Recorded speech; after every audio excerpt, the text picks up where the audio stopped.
Okay, problem 6, 7, and 8.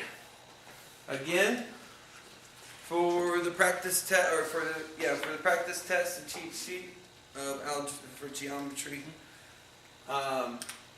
chapter 5. All right. On 6, you're asked to find the P, the center of the circumcenter of the triangle. The circumcenter of the triangle. So the circumcenter is the one where it creates a circle around the triangle. The points of the triangle are the parts on the circle. Okay? So this point P, you have to remember, is found by cutting the sides in half. Okay? Cut sides in half. So make a note of that. Okay? What that tells me is I just cut this in half, right? I cut this in half, right there. I cut this in half, here, right? And then I have perpendicular bisectors, okay? Perpendicular. This is going to come straight,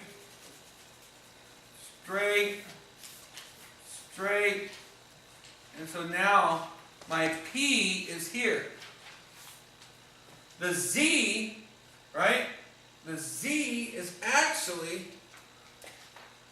right here. The Y and the X. Okay? The X and your Y. Okay? And these are all perpendiculars.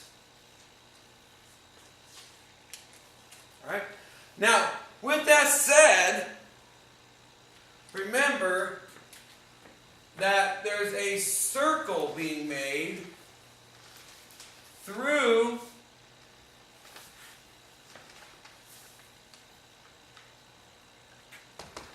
these points. A, B, and C lie on the circle.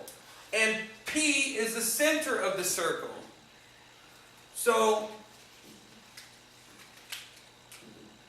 P, C, and P, A, and P, B are all the same because they're the radius of the circle. So these guys are congruent, right? The other thing is that these guys are congruent to each other. Right? Because we cut those in half. Half, half, half. And these are congruent. So it's very important to use the colors. Because when you don't have colors and it's all one color, it gets jumbled. Okay? Now, we just plug in some stuff. First things first, AX. AX is 6. Okay? AC is 4. AC, that means this whole piece right here is 4. Okay? And then BC. BC, that's this whole piece. That's 10. Okay? And then AP, that's 16. AP is 16. Okay? So that gives us a lot of different things. One, if this is 6, then this has to be 6, and then that's 12. Right? If this is 4, then these two pieces have to be 2 each, right? If this purple is 16, then this purple is 16, and this purple is 16. Okay? And if this is 10, then this has to be 5, and this has to be 5. Now, is it to scale? No. But that's math. It's not always going to look to scale. Okay? Sometimes it's easier when it doesn't look to scale because the triangle's so thin or whatever, it's hard to write anything inside of it. Okay? Just know the math. And now, it's easy to find anything. AB. AB. 12. AZ. 4. AZ. Oh. Oh, AZ. 16. AZ. I don't know why I did AZ. Was it supposed to be AZ? Wasn't it supposed to be? Yeah, find measurement of AZ. Oh, was Z supposed to be here? Yeah. And then this was Y?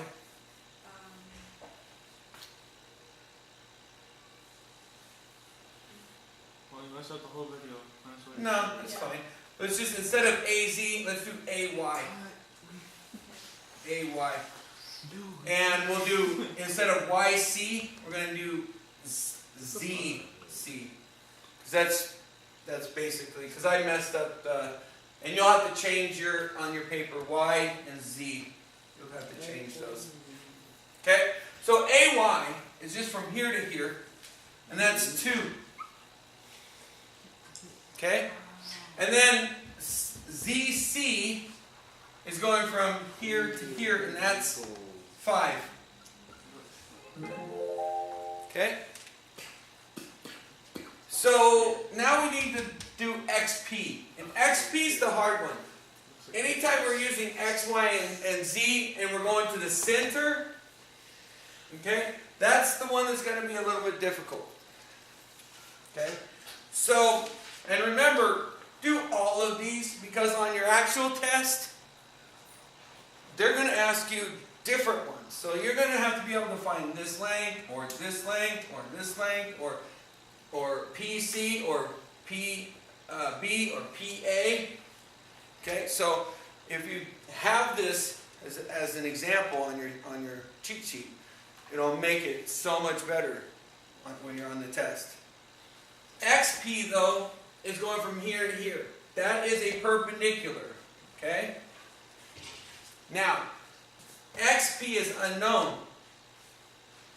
But I do know this side, which is 6, and this side, which is 16. So technically, I have this hypotenuse is 16, this is 6, and this is XP. So if we look at it, this is A, B, and C. Because C is your hypotenuse. Right? So A squared plus B squared equals C squared. That's your given. That's your Pythagorean theorem. Right? Definition of Pythagorean theorem. Okay? And then plug in your 6 squared plus B squared, or XP squared, equals C, or 16 squared. Okay? So that's just substitution.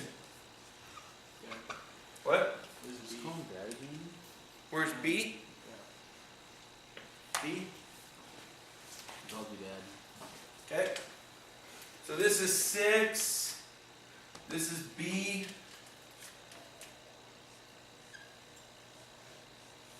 Okay? Alright, and so now we just do simplification. We got 36 plus XP squared equals 256. Then we got subtraction property of equality. Okay? So we have XP squared equals 220. Right? And then we square root both sides. Or the square root property of equality. Okay? And so what I have to do here is break this square root of 220. I have to be able to break that down. Okay? I have to be able to break that down. So I have 220, and 2 goes into it. right? 2 goes into it how many times? So 2 goes into 2 once, 2 goes into 2 once, 2 goes into 0 none, and then 2 goes into 1 10. So 2 goes into 11 5 times with 1 left over, 2 goes into 10 5 times. 2 doesn't go into 55, 3 doesn't go into 55, but 5 does 11 times. 5 doesn't go into 11, 7 doesn't go into 11, but 11 does 1 time. And so now I take my pairs, okay, and I have a pair of 2. And whatever doesn't pair up stays in the box, and so I have 2 square roots of 55. And that's what XP is. Okay?